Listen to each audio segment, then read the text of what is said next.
이제 성전이 건축되기 시작합니다. 오늘 성경에서는 솔로몬 즉위 4년에 성전을 건축하기 시작하였다라고 말하고 있습니다. 다윗이 그토록 건축하고 싶어 했던 하나님의 그 성전이 이제 다윗의 시대를 지나서 솔로몬 4년이 되었을 때 마침내 시작되게 된 것입니다. 성막의 시대는 끝나고 이제 성전의 시대가 도래하게 되었다라는 것입니다.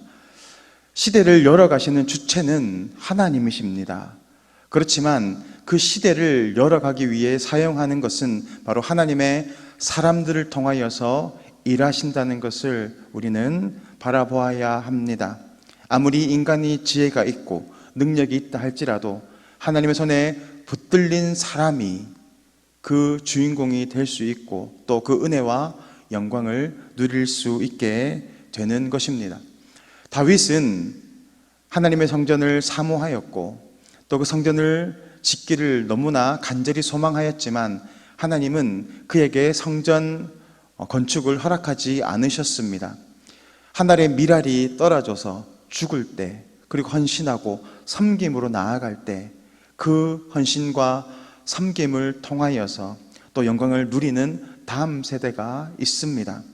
예수님께서 하나님의 밀알로 죽으셨기에 오늘 우리가 하나님의 백성으로 나아갈 수 있는 귀한 은혜를 경험합니다.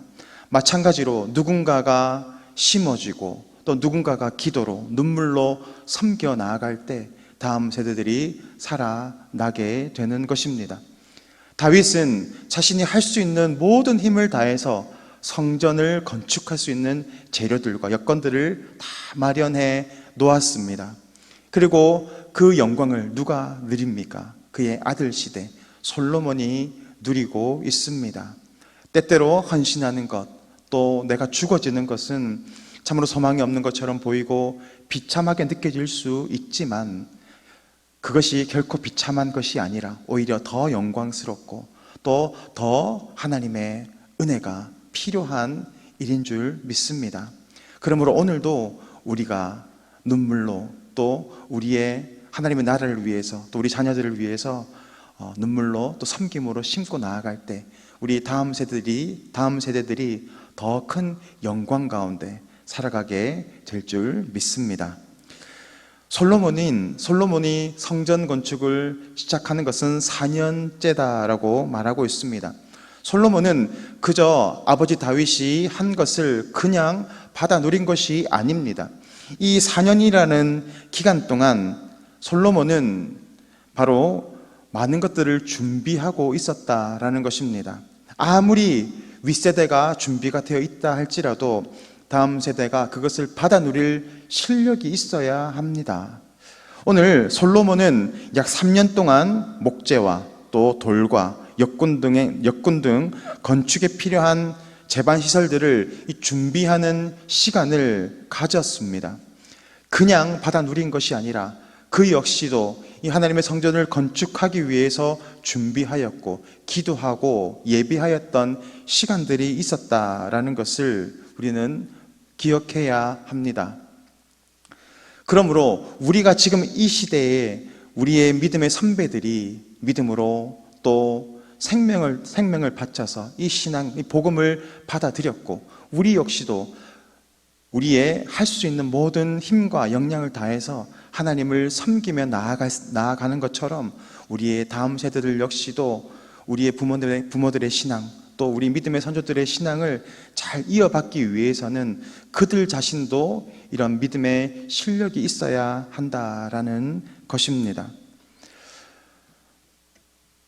높은 산에 보면 이렇게 물들이 흘러내립니다. 그리고 그 물들이 옹달샘에서부터 시작해서 계곡으로 쫄쫄쫄쫄 흘러갑니다. 그리고 결국 강으로 흘러가고 바다로 흘러갑니다. 하나님의 은혜도 마찬가지입니다. 하나님의 은혜가 하나님의 말씀을 사모하고 그 뜻대로 살아가는 사람들에게 은혜를 부어 주십니다. 그리고 중요한 것은 내가 받은 은혜를 하나님의 말씀에 쫓아서 내가 깎이고 다듬어져 가고 그렇게 계곡을 형성하는 것처럼 하나님의 은혜를 내가 받아 누리고 또 흘려보내는 그런 삶을 통해서 이 믿음의 신앙들이 전수된다라는 것입니다. 오늘 솔로몬은 다윗의 신앙을 잘 전수했고 그것을 받아 누릴 수 있는 실력을 갖추고 있었습니다.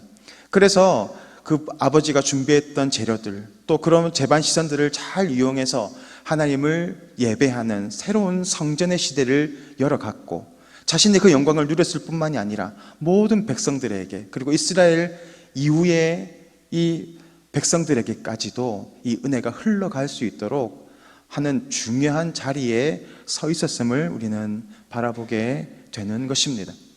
이제 새로운 시대가 열렸습니다. 새로운 시대가 열렸다는 것은 이전의 모습과는 확연히 달라졌다라는 것을 보여줍니다. 성막 시대의 이 시각으로 바라보게 되면 성전 시대를 이해하지 못할 수도 있습니다.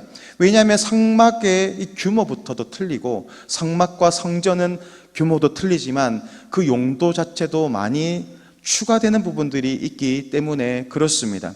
오늘 특별히 바라보게 되면 창문도 새로 생기고 또 나선형 계단도 있습니다. 그리고 다락방이 있고 그 가운데 골방들도 새롭게 지어졌습니다. 과거에는 없었던 것들이었죠. 그런데 그 골방들의 용도를 바라보게 되니까 약 30개 정도가 새롭게 지어지게 되었는데 그 방들은 각각의 용도들이 있었습니다. 성전에 이 제단 기명들을 또 비치하고 또 창고로 쓰이기도 하고 또 어떤 방들은 제사장들이 머무는 방이었고 어떤 방들은 제사장의 필요한 옷이나 또 옷을 갈아입거나 또 식사를 할 수 있는 장소 등과 같이 여러 가지 용도로 사용되는 것들이 새롭게 생겨났습니다. 과거의 시각으로 바라보게 되면 그 새로운 성전의 이 모습들이 어색할 수 있고 또 때로는 율법적인 눈으로 바라보게 되는 잘못된 시각을 가질 수도 있습니다. 그 말은 새로운 시대가 오면 새로운 은혜가 필요하다라는 것입니다. 새로운 시대, 새로운 은혜를 통하여서 우리가 날마다 새롭게 성장해야 한다라는 겁니다. 과거의 은혜에 매몰되어 있게 되면 새로운 것들을 이해하지 못합니다. 시대를 분별하지 못하게 되고 그렇게 도태될 수밖에 없습니다. 하나님께서 원하시는 것들은 날마다 새로운 은혜를 통하여서 시대를 분별하고 그 시대 가운데 쫓아가는 그런 우리의 성장이 있기를 원하십니다. 그래서 예수님은 주기도문에서 가장 중심부에 일용할 양식을 구하는 기도를 하라고 하십니다. 일용할 양식이라는 것은 우리의 육체의 양식뿐만이 아니라 새로운 은혜의 양식이 날마다 공급되어야 한다는 것을 의미합니다. 날마다 주시는 은혜, 날마다 새로운 은혜를 통하여서 우리가 자라나고 성장하게 되는 것, 그것이 바로 우리가 붙잡고 나아가야 하는 신앙의 모습이다라는 것입니다. 그런데 우리가 잊지 말아야 하는 것들이 있습니다. 많은 것들이 변하고 새로운 것들이 생겨나고는 있지만 변하지 않는 부분들도 있다라는 것입니다. 바로 5절 말씀을 보면 이렇게 기록되어 있습니다.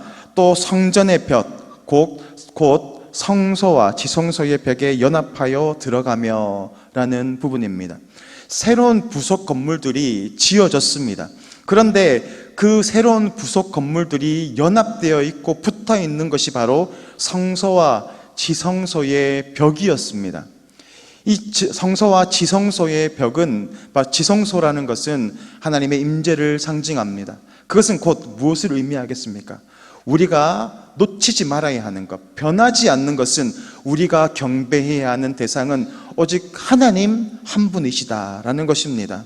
우리가 붙잡고 나아가야 하는 분, 하나님, 그리고 그의 말씀의 기준 가운데 살아가야 하는 것, 그리고 우리의 구원은 오직 예수 그리스도를 믿고 믿음으로 선포할 때 그 믿음을 통하여서 우리에게 주어진다는 이 사실입니다. 예배의 형식과 또 예배 순서는 변화될 수 있습니다. 그렇지만 변하지 않는 것은 우리의 경배의 대상과 또 우리가 붙들어야 하는 하나님의 말씀과 구원의 그 은혜인 줄 믿습니다. 그러면 날마다 시대가 바뀐다 할지라도 오직 우리가 이 믿음의 이 기준을 잘 붙잡아서 또 우리 다음 세대 가운데 잘 전수하여서 그들도 이 믿음의 은혜 가운데 잘 서갈 수 있도록 우리가 먼저 믿음의 본을 잘 보여야 할 줄 믿습니다. 오늘 이제 성전이 완공이 되었습니다. 하나님은 솔로몬에게 나타나셔서 이렇게 말씀하십니다. 12절, 13절 말씀 우리 다 같이 읽겠습니다. 시작. 내가 만일 내 법도를 따르며 내 율례를 행하며 내 모든 계명을 지켜 그대로 행하면 내가 내 아버지 다윗에게 한 말을 내게 확실히 이룰 것이요 내가 또한 이스라엘 자손 가운데에 거하며 내 백성 이스라엘을 버리지 아니하리라 하셨더라. 아멘. 성전이 완성되고 완공되고 이제 하나님께서 솔로몬에게 나타나셔서 요구하시는 한 가지가 무엇입니까? 바로 그 예배의 대상이 바로 하나님 자신이며 하나님의 말씀과 법도와 그 계명을 쫓아 나아갈 때 다윗에게 주셨던 그 많은 축복들을 이 아들 솔로몬 역시도 그대로 누리게 될 것이다 라는 약속의 말씀을 주신 것입니다. 오늘 이 말씀은 동일하게 우리에게도 주신 말씀인 줄 믿습니다. 우리가 하나님의 말씀을 쫓아가고 하나님만을 온전히 신뢰하며 나아갈 때 하나님은 우리의 삶뿐만이 아니라 우리의 가정과 또 우리의 교회와 또 이 나라 이 민족을 지켜 보호하여 주실 것입니다. 그러므로 날마다 우리가 경배해야 할 대상 하나님만을 바라보며 기도의 자리를 지키고 신앙을 지키고 믿음을 지킴으로 우리를 통해서 축복들이 흘러가고 또 우리는 그것을 누리며 살아가는 복된 성도님들 되시기를 주님의 이름으로 축복합니다. 아멘. 이 시간 우리 화면을 보시고 기도의 제목을 다 같이 읽겠습니다. 받은 은혜를 누리고 흘려보내므로 날마다 새로운 은혜 안에 거하게 하옵소서. 말씀의 기준 안에서 시대를 분별하고 선도하는 솔로몬의 은혜를 주옵소서. 아멘. 이 시간 다 같이 기도하겠습니다. 우리 찬양받기에 합당하신 하나님 아버지, 오늘도 우리에게 귀한 은혜를 허락하여 주시고 우리가 붙잡아야 할 분 오직 하나님 한 분이심을 바라보며 오늘도 우리의 믿음을 통하여서 주님의 뜻을 쫓아 나아가는 솔로몬의 또 다윗의 모습으로 살아가게 하여 주셔서 성전된 우리가 오늘도 그 뜻대로 살아가는 귀한 순종의 모습 가운데 우리의 신앙을 우리의 믿음을 증거하게 하여 주시옵소서. 감사를 드리며 예수 그리스도의 이름으로 기도드립니다. 아멘.